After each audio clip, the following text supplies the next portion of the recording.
Listening to Iron Suits, where strength wears the crown. This show isn't for the soft, it's for the forged men who command boardrooms and war rooms alike and carve out the six-pack that proves it. If that's you, welcome to the table. Guys, welcome back. I'm your host, Marwan Killu. This episode, we're going to talk about why 90% of business owners struggle to get lean and how to actually fix it. Most business owners I meet are relentless in the boardroom.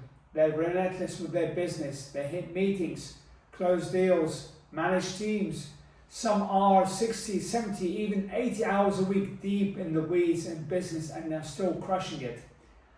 But here's the truth that I don't want to admit.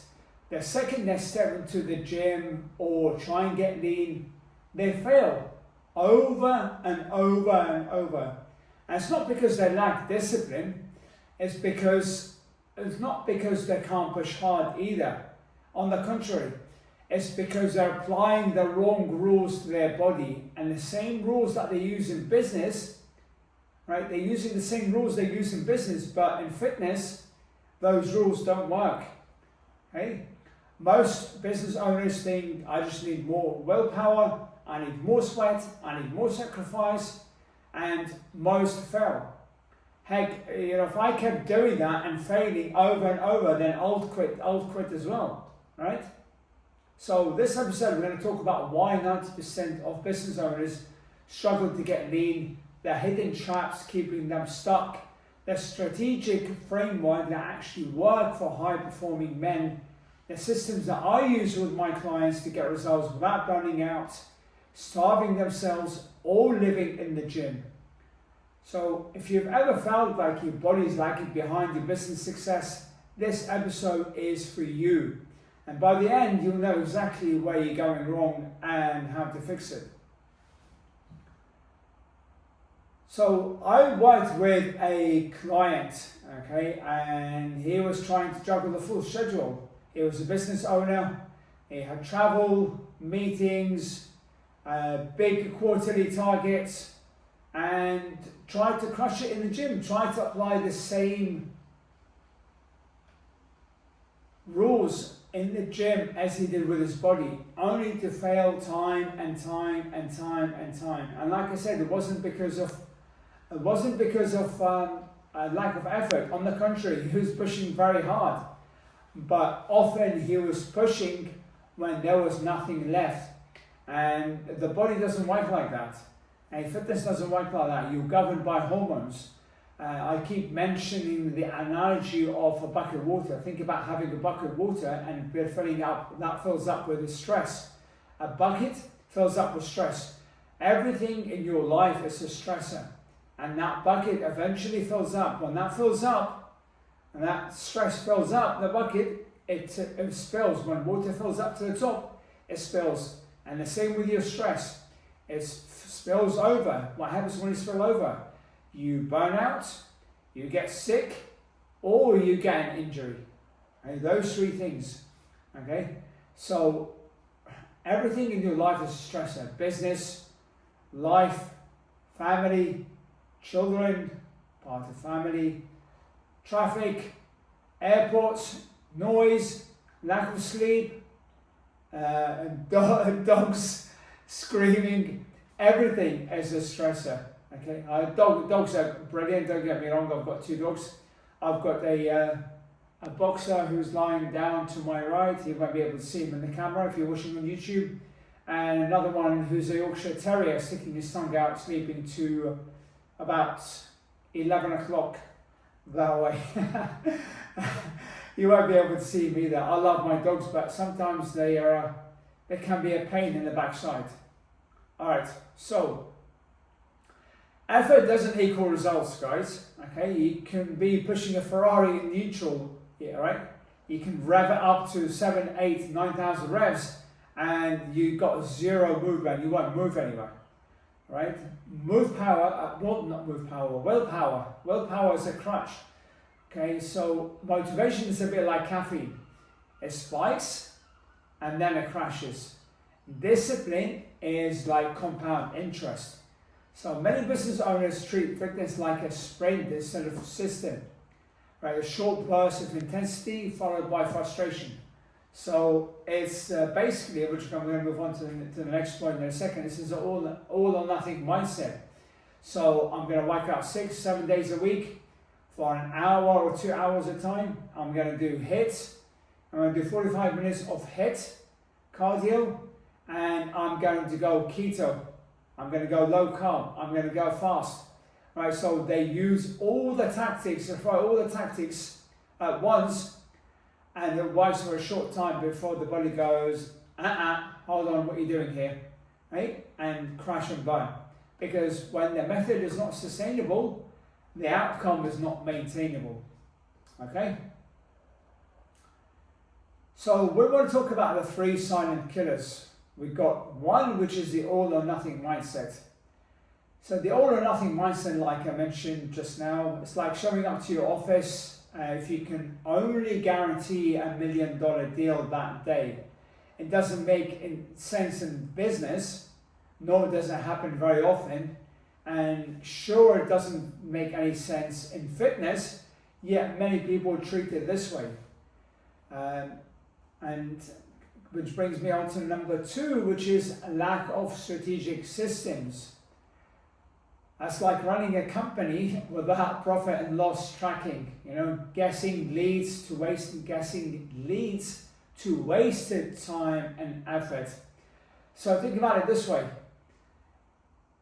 You're running a company and you're spending money every day, but you don't keep tab on your expenses. You don't know how much profit you're making. You don't know how much loss you're making, or if you're making any profit.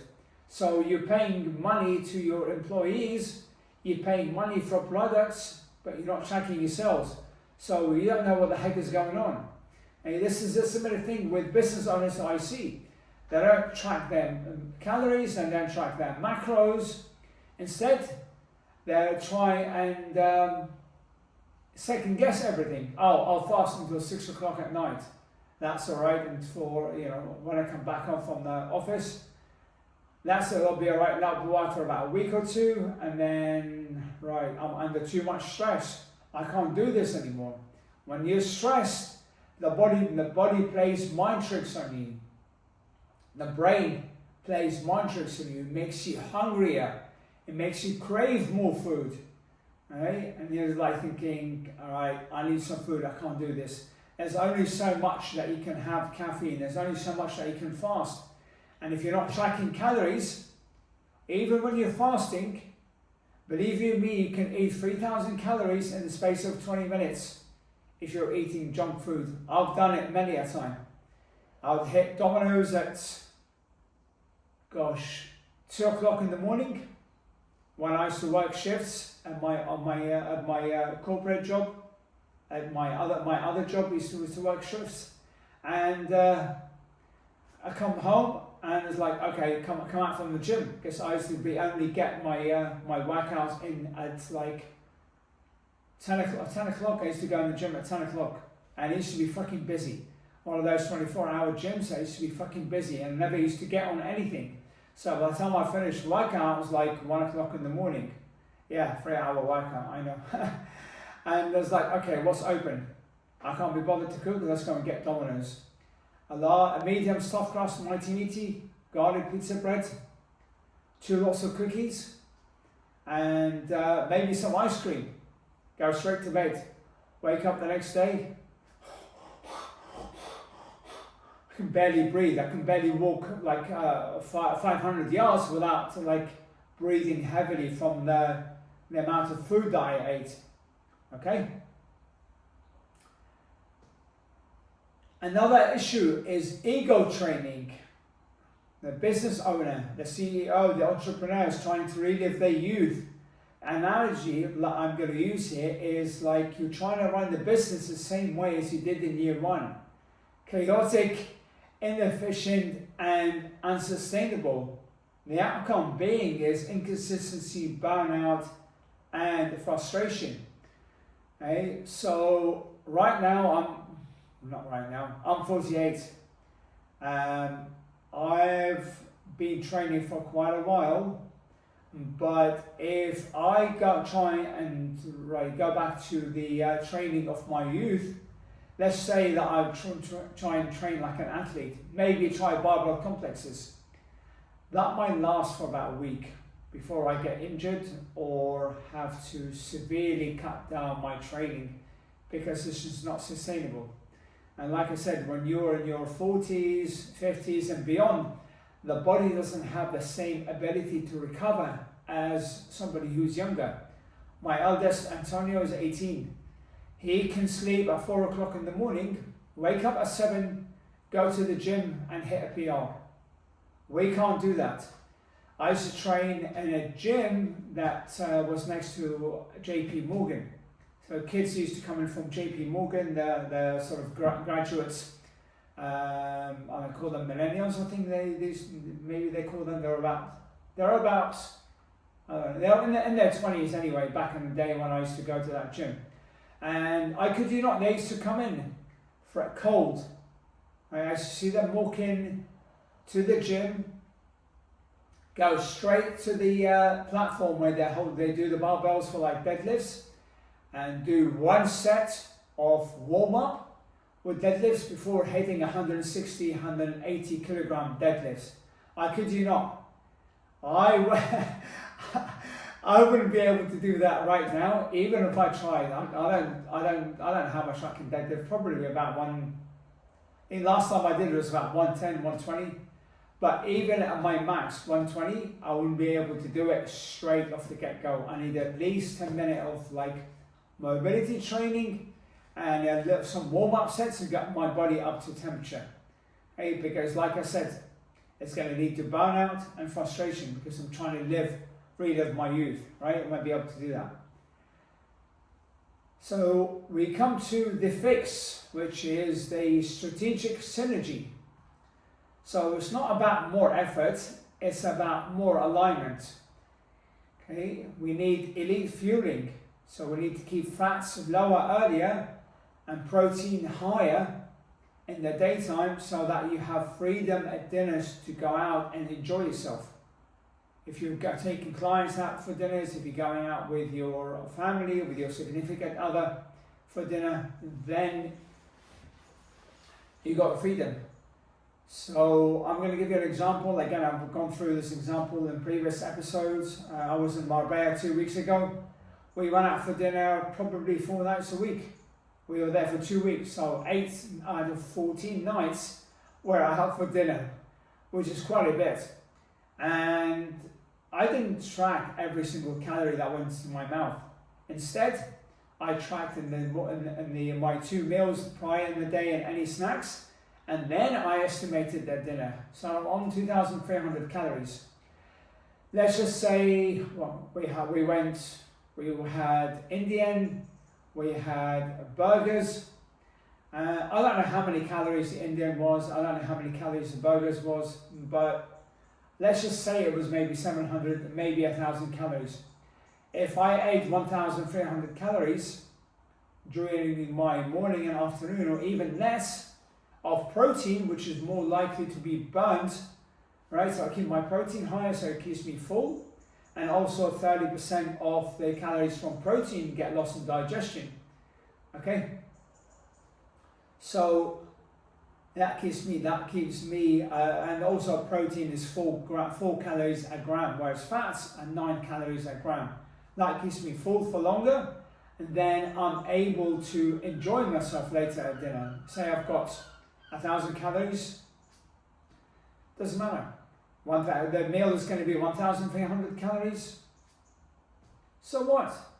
I'll make it up the next day. So, we had a burger, we had ice cream, we had obviously not all in the same day. So I might have an Indian and like an ice cream, or a burger and ice cream, a burger with a bun, and ice cream.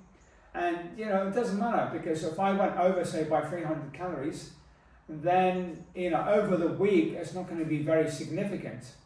And we can go out and eat all that food every single day, right? Because there's plenty of restaurants in Marbella where you can eat really nice food without having to eat burgers, without having to eat Indian food. Not that there's anything wrong with Indian food, but if you ever eaten like Indian food, then like they use a lot of oil. Like you can taste the oil. I had some poppadoms, and I can taste the oil melt in my mouth. I was like, wow, that's so much oil. You know, when you're used to controlling your food so much, then you look at these, like you sort of get a taste for these things, right? You'll become sensitized to these things rather. So the key here is to estimate, don't obsess, okay? Control over perfection. So you're controlling the early part, control what you can, and you cope with what you can't. Like, if you think that you maybe have gone over by your calories, like go show up at the end of the week, right? So when you take your progress pictures, I hope you're taking progress pictures. I take progress pictures every week, and I track my weight every single day. Not because my weight has changed dramatically from day to day, but the more data that I have, the more that I get to know my body, the more that I can see what affects my body, what doesn't. And at the end of the week, I have an average, a weekly average of my weight. So if I did 5 days, again, it's okay, but not as good as 7 days. And all you have to do is get yourself a smart scale, guys. Like, they're not very expensive, they're only like $20. Smart scale with an app, and that takes it straight to your, logs it straight into your workout app. So then you can work out your average weight at the end of the week. So with regards to travel, your PA books your restaurants ahead of time. Track loosely and allow flexibility. So like I said, you don't need to obsess over every single calorie. Like if you have a cucumber or like a piece of lettuce or a couple of tomatoes, it doesn't fucking matter. Like it's going to be like, a couple of tomatoes, like the mini tomatoes, they're going to be like what, 5-10 calories, or a handful of blueberries. Like they're so low in calories, you don't need to obsess over it. And if you do go over and your weight sort of like, you're not going to go over by so much that you're going to put on like body fat kind of thing, if you know what I mean. You're not going to go over by 3,500 calories. Okay, with regards to training, metabolic intensity training, you want short, structured sessions, 2 to 4 sessions a week, 45 minutes to 60 minutes each session. And when I mean 45 minutes to 60 minutes, I mean you working out for 45 minutes to 60 seconds. You're not there checking your phone, checking your emails, checking Facebook, or taking a selfie on Instagram and fucking posting it on there whilst you're like, meant to be doing your set. I mean like you stick to your sets and stick to your rest period in your sets rather. So I don't check my phone when I'm in the gym. All I do is basically use it for my to look at what my workout and log my weights and the number of sets that I'm doing. And everything is planned for me from my coach, and that's all I do. And it gives me, it's got built-in timer for rest times, and the rest of the time my phone goes, I've got like a little bag that I might put it in like a little bag, like a little pouch which I put on my arm, like the people use for like running and stuff, and it's really good actually. I use it especially when I'm doing my sets, and then I basically go and look at log in my weight, look at the rest times, and then I put my phone back so I don't scroll all the time. Or I might just look at the clock in the gym, and if it says 2 minutes, then straight away 2 minutes I start. If I'm resting 2 minutes, okay, that way I am focused. And I'm lifting heavy weights, because the last thing you need to do is you're lifting heavy and like want to go for a PR, for example, or push harder than last week. Last thing you want to be is like checking your Facebook, because this is going to go in your head, or you're looking at like these reels. Okay? So you want to focus, build muscle. It's not about exhaustion. Leave the circus for the soccer moms. Think about a sniper rifle versus a machine gun, right? It's precise, high impact, and efficient. And point number 3 is mindset and systems. So calendar, right, equals motivation. Book your workouts like you book your board meetings, okay? When your workouts are in your calendar, you will do them no matter what. If you have to miss, you reschedule. You won't miss out on a board meeting with your biggest client. So why would you cancel on a client that you stuck with your whole life with, which is your body? You can get another car, but you can't get another body. Anchoring the non-negotiables, so protein, steps. I prefer 12 to 13. I think 10 is just too easy in North America. Like if you can't get 10,000 steps in North America, it's like there's something really wrong. You're way too sedentary. Okay? And also hydration. A minimum of a gallon of water a day. Get sparkling water, not normal water, because normal water is going to make you piss it out. Whereas sparkling water will hydrate you, so it's got some minerals in it. Okay? Your calendar doesn't ask if you feel like you're showing up. It just says that you're booked. So I want to remind you guys about synergy. Your training, nutrition, recovery and lifestyle have all got to be aligned. Again, I spoke about this in a previous episode. If they're not aligned, then you can be doing a lot of the right things but not see any progress, either on the scale or visually. So misalignment will give you low testosterone, high cortisol and stored results. It's like leading a world-class team with no delivery systems. Nothing gets executed. So I want you guys to reframe this. If you're struggling, it's not because you're weak, it's because you're running the wrong playbook. I want you guys to do this. So I want you to audit the last 30 days. Okay? Audit the last 30 days. How many steps did you do? How many workouts did you get done? How much progressive overload did you do? How many steps did you do? Did you execute with consistency or did you execute with chaos? How many times a week did you hit your steps targets? Whether it's 10,000, whether it's 12,000 or 13,000. So final note is discipline fades, discipline, systems and synergy last. When they're mastered, your body stops being a liability and becomes an asset, one that commands respect the second you walk into the room. Right, that's all I have, guys. That's all I have for today.